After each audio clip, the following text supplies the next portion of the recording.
तो आज की वीडियो में हम हिंदी व्याकरण से कुछ सवाल आप लोगों के लिए लेकर आए हैं। तो ठीक है, ये सवाल आपके सामने मतलब सवाल है, प्रश्न जो भी कह लें। प्रश्न नंबर 1, भाषा की सबसे छोटी इकाई है। भाषा की सबसे छोटी इकाई कौन सी है? ऑप्शन ए शब्द, ऑप्शन बी व्यंजन, ऑप्शन सी स्वर या ऑप्शन डी वर्ड। भाषा की सबसे छोटी इकाई कौन सी है? शब्द, व्यंजन, स्वर या वर्ण। तो इसका जो सही उत्तर है, इसका उत्तर है ऑप्शन डी वर्ण। भाषा की सबसे छोटी इकाई वर्ण है। तो इसका सही उत्तर क्या है? ऑप्शन डी वर्ण।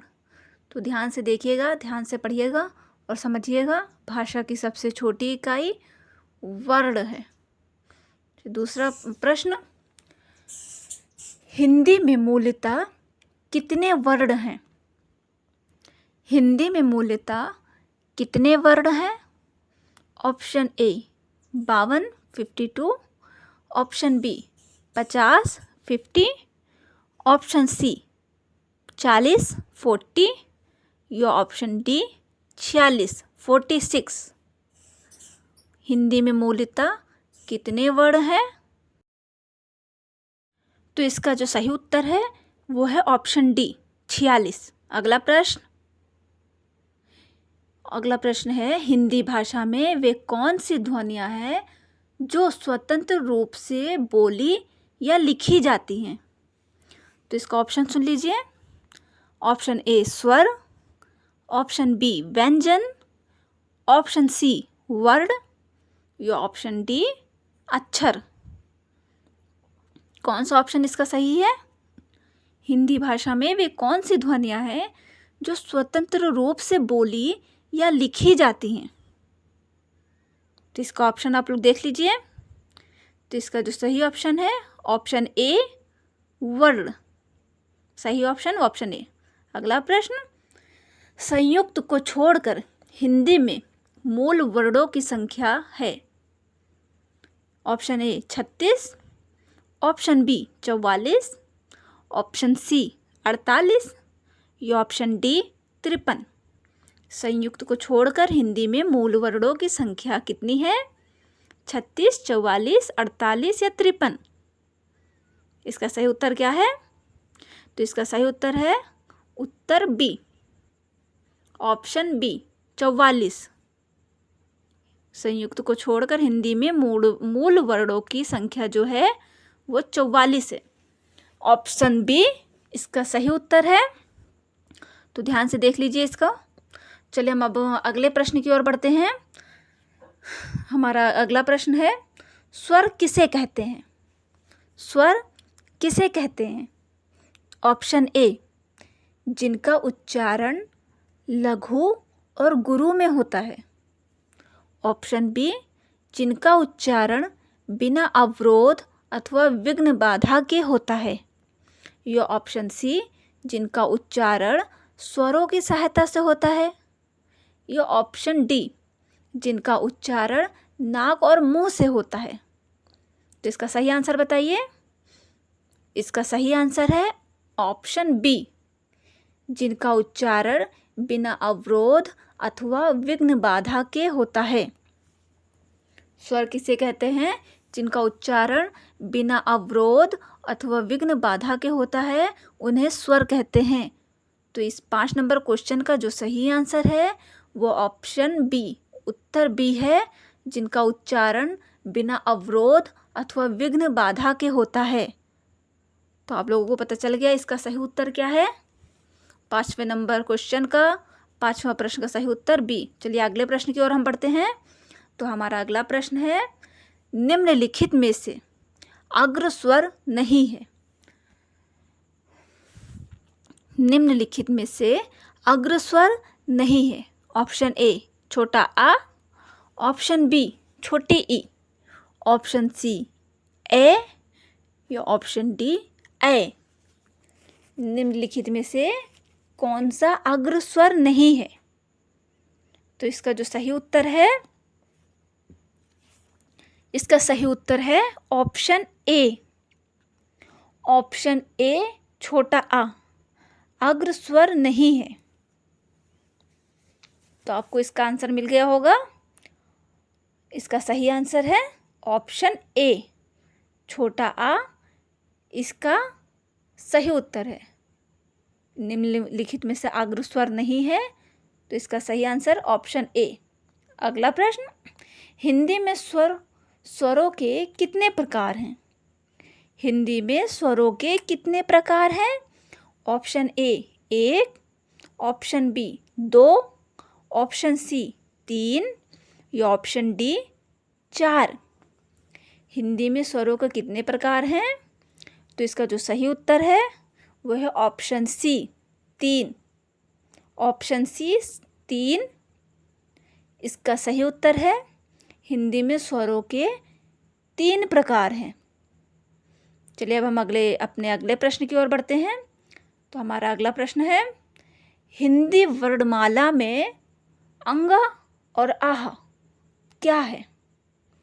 हिंदी वर्णमाला में अंग और आह क्या है? ऑप्शन ए स्वर है, ऑप्शन बी व्यंजन, ऑप्शन सी आयोगवाह या ऑप्शन डी संयुक्ताक्षर। तो इसका सही उत्तर क्या है? हिंदी वर्णमाला में अंग और आह क्या है? इसका सही उत्तर है ऑप्शन सी आयोगवाह।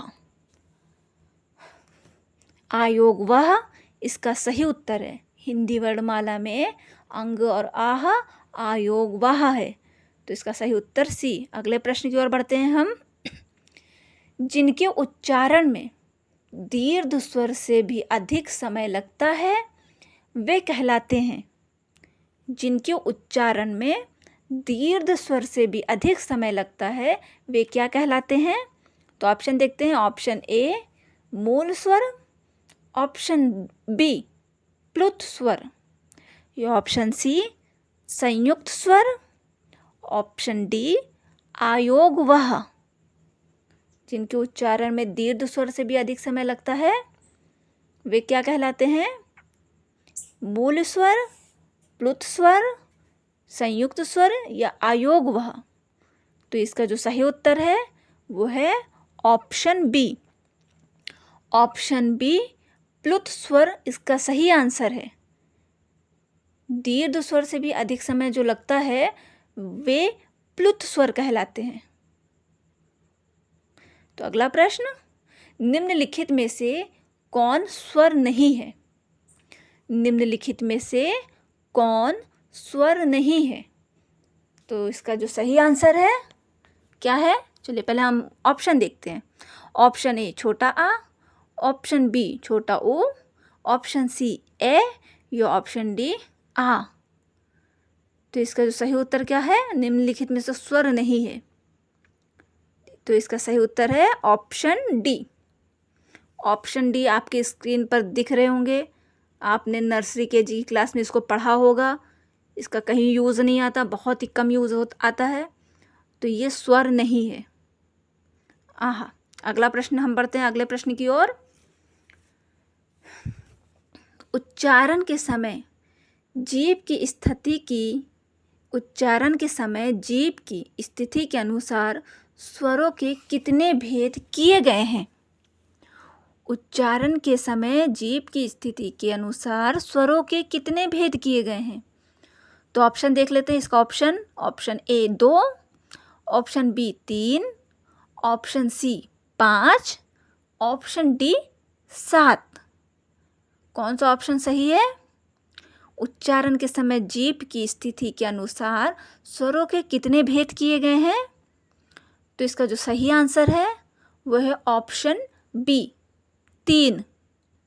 ऑप्शन बी इसका सही आंसर है। अगला प्रश्न, वे ध्वनियाँ जो स्वरों की सहायता के बिना उच्चारित नहीं हो सकती वो क्या कहलाती हैं? ध्यान से क्वेश्चन सुनिए। वे ध्वनियाँ जो स्वरों की सहायता के बिना उच्चारित नहीं हो सकती वह क्या कहलाती हैं?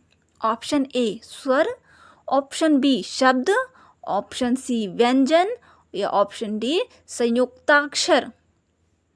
इसका सही आंसर क्या है? इसका सही आंसर है ऑप्शन सी व्यंजन। ऑप्शन सी व्यंजन इसका सही आंसर है। वे ध्वनियाँ जो स्वरों की सहायता के बिना उच्चारित नहीं हो सकती वे व्यंजन कहलाती हैं। तो अगला प्रश्न, निम्नलिखित में से एक स्पर्श व्यंजन है। इसमें से क्या एक स्पर्श व्यंजन है?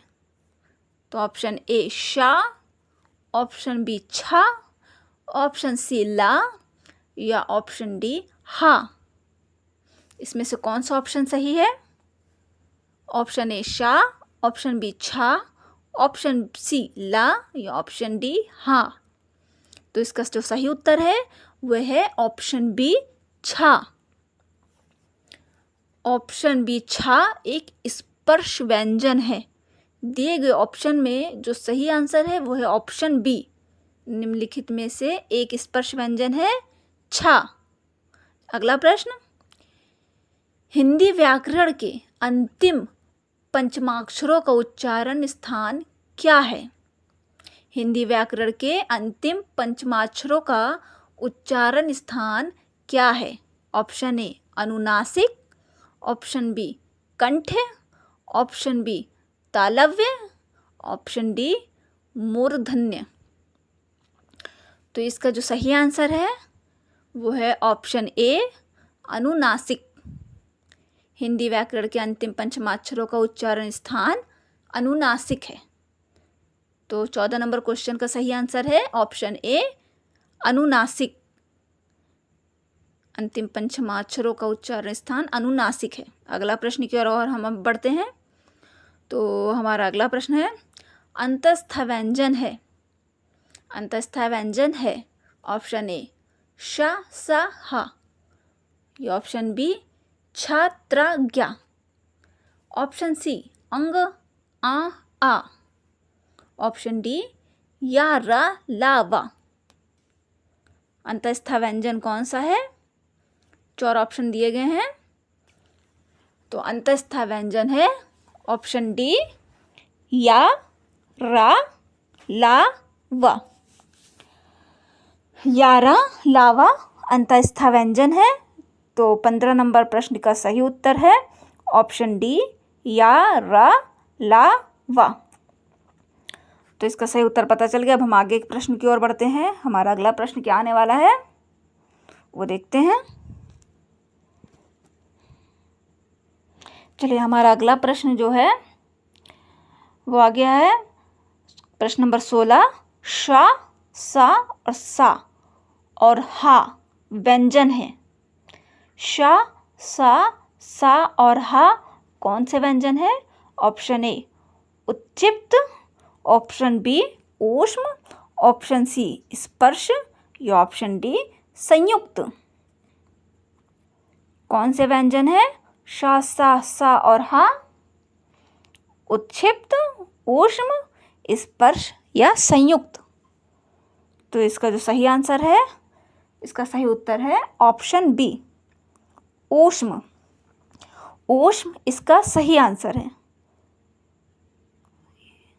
सही आंसर इसका है ऊष्म। श, सा और हा व्यंजन ऊष्म व्यंजन है। चलिए, यहाँ तक तो आप लोगों को कंफर्म हो गया, समझ में आ गया। अब अगले प्रश्न की ओर बढ़ते हैं। हमारा अगला प्रश्न क्या है? प्रश्न नंबर 18, उत्क्षिप्त ध्वनि का प्रयोग हुआ है। उत्क्षिप्त ध्वनि का प्रयोग इनमें से किस में हुआ है? ऑप्शन देखिए, ऑप्शन ए आरजू में, ऑप्शन बी खसरा में, ऑप्शन सी पढ़ाई में या ऑप्शन डी जफर में। उत्क्षिप्त ध्वनि का प्रयोग इसमें से किस में हुआ है? ऑप्शन ए आरजू में, ऑप्शन बी खसरा में, ऑप्शन सी पढ़ाई में या ऑप्शन डी जफर में। तो इसका जो सही उत्तर होने वाला है, इसका सही उत्तर है ऑप्शन सी। ऑप्शन सी पढ़ाई में। उत्क्षिप्त ध्वनि का प्रयोग पढ़ाई में हुआ है। तो इसका जो सही उत्तर है वो है ऑप्शन सी पढ़ाई में। तो यहाँ तक की उम्मीद आप लोगों को समझ में आया होगा उच्छिष्ट ध्वनि। अब आगे बढ़ते हैं। प्रश्न नंबर 19, ज्ञ वर्ण किन वर्णों के संयोग से बना है? ज्ञ वर्ण किन वर्णों के संयोग से बना है? ऑप्शन ए जा प्लस आ, ऑप्शन बी जा प्लस आ, ऑप्शन सी जा प्लस आधन्ना या ऑप्शन डी जा प्लस धा। अगर आप लोगों को नहीं समझ में आ रहा है तो आप स्क्रीन पे ऑप्शन देख लीजिए। ऑप्शन देखने से आप लोगों को बहुत अच्छे से समझ में आएगा। ठीक है, ज्ञ वर्ण किन वर्णों के संयोग से बना है? तो इसका सही उत्तर है ऑप्शन बी। सही उत्तर है ऑप्शन बी। अगला प्रश्न देखते हैं हम क्या है। छा, त्र और ज्ञा की गणना स्वतंत्र वर्णों में नहीं होती क्योंकि? ऑप्शन ए ये संयुक्त व्यंजन है, ऑप्शन बी इनका प्रयोग केवल तत्सम शब्दों में ही होता है, ऑप्शन सी ये व्यंजन अर्धस्वर माने गए हैं, या ऑप्शन डी ये पूर्णतः स्वतंत्र व्यंजन है। कौन सा ऑप्शन सही है? ऑप्शन ए, बी, सी या डी? ये संयुक्त व्यंजन है, इनका प्रयोग केवल तत्सम शब्दों में ही होता है, या ये व्यंजन अर्धस्वर माने गए हैं, ये पूर्णतः स्वतंत्र व्यंजन है। तो इसका सही उत्तर है ऑप्शन ए। ऑप्शन ए इसका सही उत्तर है। अगला प्रश्न, प्रश्न नंबर 21, हिंदी में व्यंजन वर्णों की संख्या है? Option A 28, option B 30, option C 33 या ऑप्शन डी 35। हिंदी में व्यंजन वर्णों की कितनी संख्या है? 28, 30, 33 या 35। हिंदी में व्यंजन वर्णों की संख्या कितनी है? तो इसका जो सही उत्तर, हम सही उत्तर देते हैं। इसका सही उत्तर है ऑप्शन सी 33। हिंदी में व्यंजन वर्णों की संख्या 33 है। अगला क्वेश्चन, कंठ ध्वनियाँ व्यंजन कौन सी है? कंठ ध्वनियाँ, जो कंठ है मतलब जो गले से निकलती है। तो इस ऑप्शन देखिए और ऑप्शन में आप पढ़िए कौन सी ध्वनियाँ गले से निकल रही है। चा, छा, झा ये तो नहीं गले से निकल रही है। टा, ठा, ढा ये भी नहीं, ये तो तलवे के ऊपर से छू रही है। ऑप्शन सी का, खा, गा, घा, पा, फा, बा, भा, मा। तो ऑप्शन सी अगर देखिए तो इसमें हमारी जीभ, हमारे होठ कुछ भी स्पर्श नहीं हो रही है, सिर्फ मुँह खोलिए, का, खा, गा, घा अपने आप निकल रहा है। तो इसका जो सही ऑप्शन है ऑप्शन सी का, खा, गा, घा कंठ ध्वनियाँ है। तो अगला प्रश्न, शा ध्वनि का उच्चारण स्थान है? ऑप्शन ए मूर्धन्य, ऑप्शन बी तालव्य, ऑप्शन डी दंत्य या ऑप्शन डी ओष्ठ्य। शा ध्वनि का उच्चारण स्थान है ऑप्शन बी तालव्य। ये देखिए अगर तो तालव्य ऊपर जो हमारा तालु है उससे निकलता है शा। शा, तो शा ध्वनि का उच्चारण तालव्य है। तो यहाँ तक तो समझ में आया होगा। अब हम अगले क्वेश्चन की ओर बढ़ते हैं, अगले प्रश्न की ओर। हमारा अगला प्रश्न देखते हैं क्या है। मूर्धन्य ध्वनि कौन सी है? मूर्धन्य ध्वनि कौन सी है? ऑप्शन ए चा, छा, जा, झा, ऑप्शन बी टा, ठा, डा, ढा, ऑप्शन सी ता, था, दा, धा या ऑप्शन डी पा, फा, बा, भा, मा। मूर्धन्य ध्वनि कौन सी है? तो इसका जो सही ऑप्शन है, इसका सही ऑप्शन है ऑप्शन ए। ऑप्शन ए इसका सही आंसर है चा, छा, जा, झा। 24 नंबर क्वेश्चन का सही आंसर है ऑप्शन ए। चलिए अब हम अगले प्रश्न की ओर बढ़ते हैं। हमारा अगला प्रश्न देखते हैं क्या आने वाला है। हमारा अगला प्रश्न है ता, था, दा, धा, सा आदि का उच्चारण स्थान क्या है? ता, था, दा, धा, सा इसका उच्चारण स्थान क्या है? ऑप्शन ए तालव्य, ऑप्शन बी दंत्य, ऑप्शन सी मूर्धन्य, ऑप्शन डी दंत्योष्ठ। तो इसका सही उत्तर है क्या है सही उत्तर इसका? ता था दा धा सा आदि का उच्चारण स्थान क्या है? तो इसका सही उत्तर है ऑप्शन बी, दंत्य। दंत्य इसका सही ऑप्शन है, सही उत्तर है ऑप्शन बी।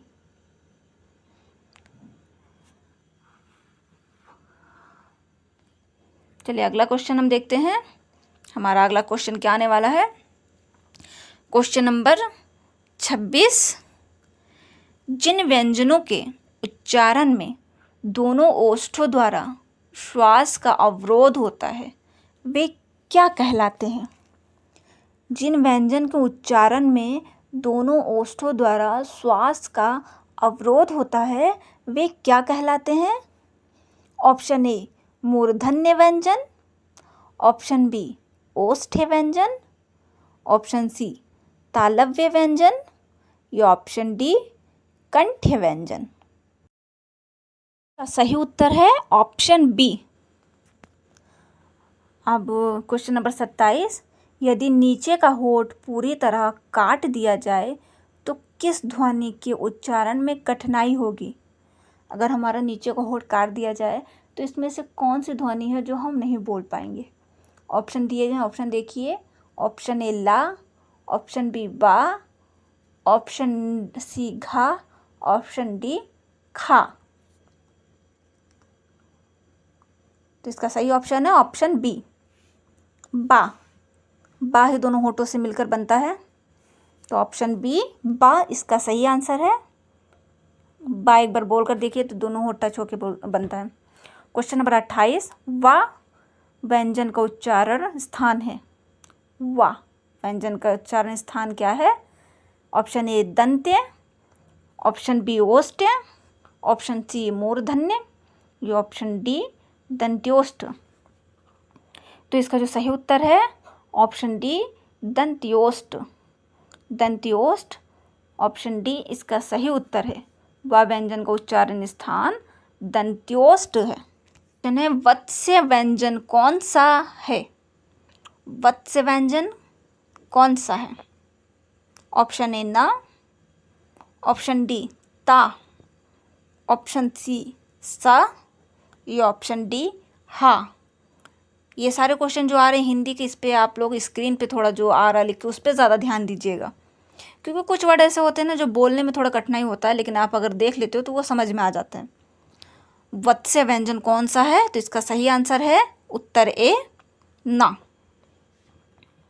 उत्तर ए ना इसका सही आंसर है। वत्स्य व्यंजन ना, आधा ना वो है। तो हमारा अगला क्वेश्चन क्या है? अगला प्रश्न वो देखते हैं हम। स्वर रहित रा का प्रयोग हुआ है। स्वर रहित रा का प्रयोग इस ऑप्शन में से किस में हुआ है? ऑप्शन ए ट्रक में, ऑप्शन बी पुनर्निर्माण में, ऑप्शन सी त्राटक में या ऑप्शन डी शत्रु में। स्वर रहित रा का प्रयोग किस में हुआ है? ट्रक में, पुनर्निर्माण में, त्राटक में या शत्रु में। तो इसका जो सही आंसर है, इसका सही आंसर होने वाला है उत्तर बी, ऑप्शन बी पुनर्निर्माण में। पुनर्निर्माण में स्वर रहित रा का प्रयोग हुआ है। सही आंसर है क्वेश्चन नंबर 30 का ऑप्शन बी। अगला प्रश्न, निम्न में से अल्प प्राण वर्ण कौन से हैं? निम्न में से अल्प प्राण वर्ण कौन से हैं? ऑप्शन आप लोगों के सामने दिए गए हैं, ऑप्शन देख लीजिए। ऑप्शन ए आ कॉमा आ, ऑप्शन बी का कॉमा घा गा, ऑप्शन सी या कॉमा धा, ऑप्शन डी पा कॉमा भा। ऑप्शन स्क्रीन पे चल रहे हैं, ऑप्शन आप देख लीजिए। निम्न में से अल्प प्राण वर्ण कौन से हैं? तो इसका जो सही उत्तर है वो है ऑप्शन बी। ऑप्शन बी का कॉमा गा इसका सही उत्तर है। सही उत्तर इसका क्या है? का कॉमा गा। 31 नंबर प्रश्न का सही उत्तर ऑप्शन बी। आगे बढ़ते हैं। और प्रश्न नंबर 32, निम्नलिखित में से कौन सी बात गलत है? निम्नलिखित में से कौन सी बात गलत है?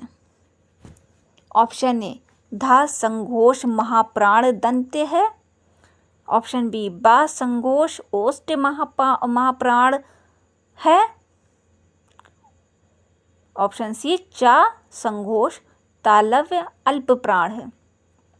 या ऑप्शन डी, खा कंठ महाप्राण अघोष है। तो इसका सही उत्तर क्या है? इसका सही उत्तर है ऑप्शन बी, बा संघोष ओष्ट महाप्राण है। कौन सी बात गलत है? बा संघोष होस्ट महाप्राण है। तो 32 नंबर प्रश्न का सही उत्तर option number B.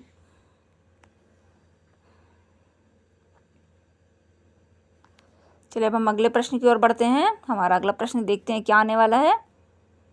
32 number question का सही उत्तर बी है। अब हम अगला प्रश्न देखते हैं। बहुत लेट आ रहा है। अगला प्रश्न आ चुका है। निम्नलिखित में से कौन सी बात गलत है? सॉरी, ये तो वही है। अगला प्रश्न कब आएगा? अगला प्रश्न, चलिए अगला प्रश्न आ चुका है। अगला प्रश्न है, जिनके उच्चारण में स्वर तंत्रियों में कंपन न हो वे कहलाते हैं। जिनके उच्चारण में स्वर तंत्रियों में कंपन नहीं हो वे क्या कहलाते हैं? ऑप्शन ए, घोष ध्वनियाँ। ऑप्शन बी, महाप्राण ध्वनियाँ। या ऑप्शन सी, आघोष ध्वनियाँ। या ऑप्शन डी, अल्प प्राण ध्वनियाँ। जिनके उच्चारण में स्वर तंत्रियों में कंपन न हो वो कहलाती हैं। तो इसका सही उत्तर है ऑप्शन सी, आघोष ध्वनियाँ। आघोष ध्वनियाँ इसका सही उत्तर है। इनके उच्चारण में स्वर तंत्रियों में कंपन नहीं होता है वे कहलाती हैं आघोष ध्वनियाँ।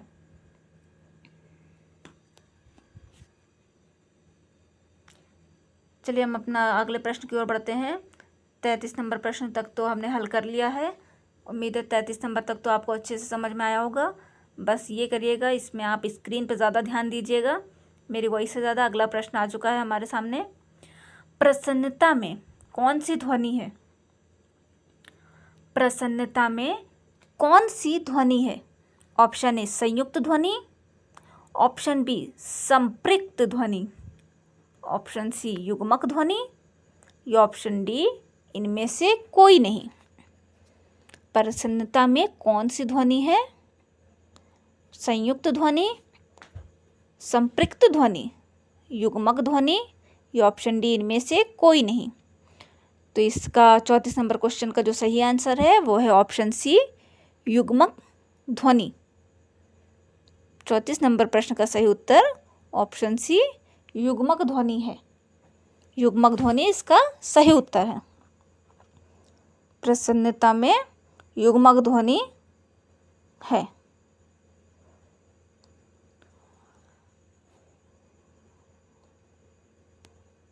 अच्छे से देखिएगा, अच्छे से समझिएगा। चलिए हम अगले प्रश्न की ओर बढ़ते हैं। हमारा अगला प्रश्न क्या है?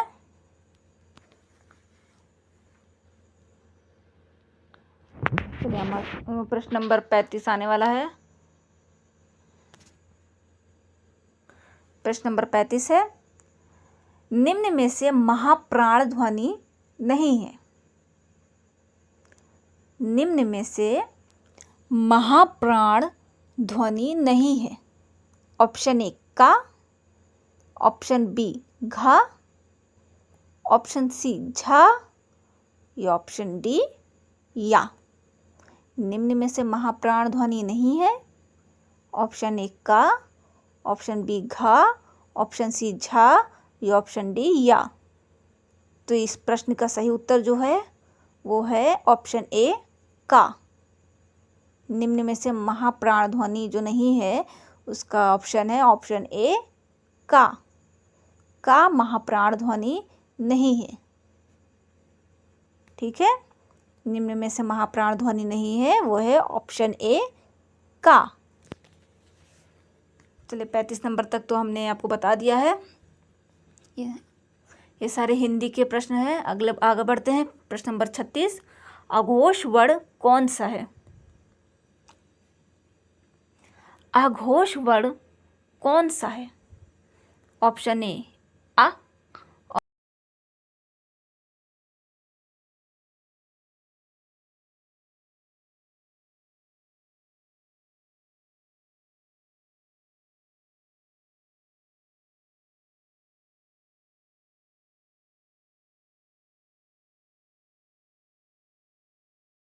चलिए प्रश्न नंबर 37, संबल में कौन सी ध्वनि है? संबल में कौन सी ध्वनि है?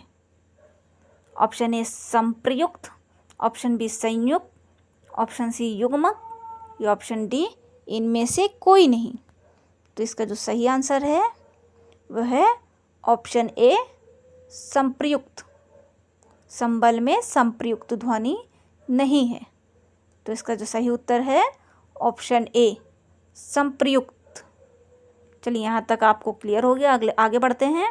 अगला प्रश्न, अधोलिखित शब्द का कौन सा रूप वर्तनी की दृष्टि से शुद्ध है? अधोलिखित शब्द का कौन सा रूप वर्तनी की दृष्टि से शुद्ध है? ऑप्शन ए, ये आप देख लीजिए, परमात्मा, ऑप्शन बी परमात्मा, ऑप्शन सी परमात्मा, ऑप्शन डी परमात्मा। तो इसका सही उत्तर है ऑप्शन बी परमात्मा। तो ये सारे जो क्वेश्चन इसको आप लोग स्क्रीन पे देखिए, कौन सी शुद्ध है कौन सी अशुद्ध है। बोलने से ज़्यादा ये देखने पे ज़्यादा समझ में आएगा।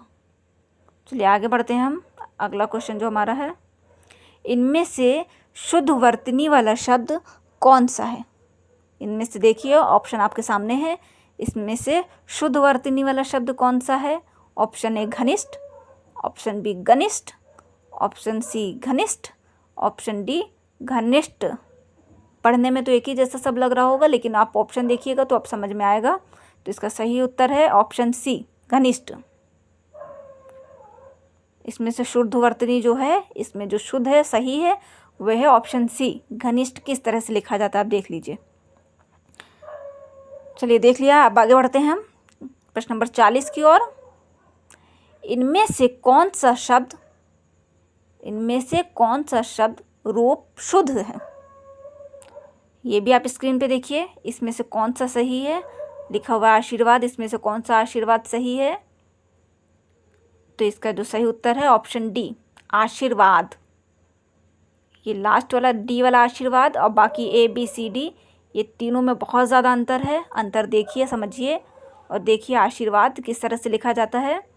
तो अच्छे से आप लोगों को समझ में आ ही गया होगा। इसका ऑप्शन डी इसका सही उत्तर है। 40 नंबर क्वेश्चन का जो सही उत्तर है वह ऑप्शन डी। आगे बढ़ते हैं हम अगले क्वेश्चन की ओर।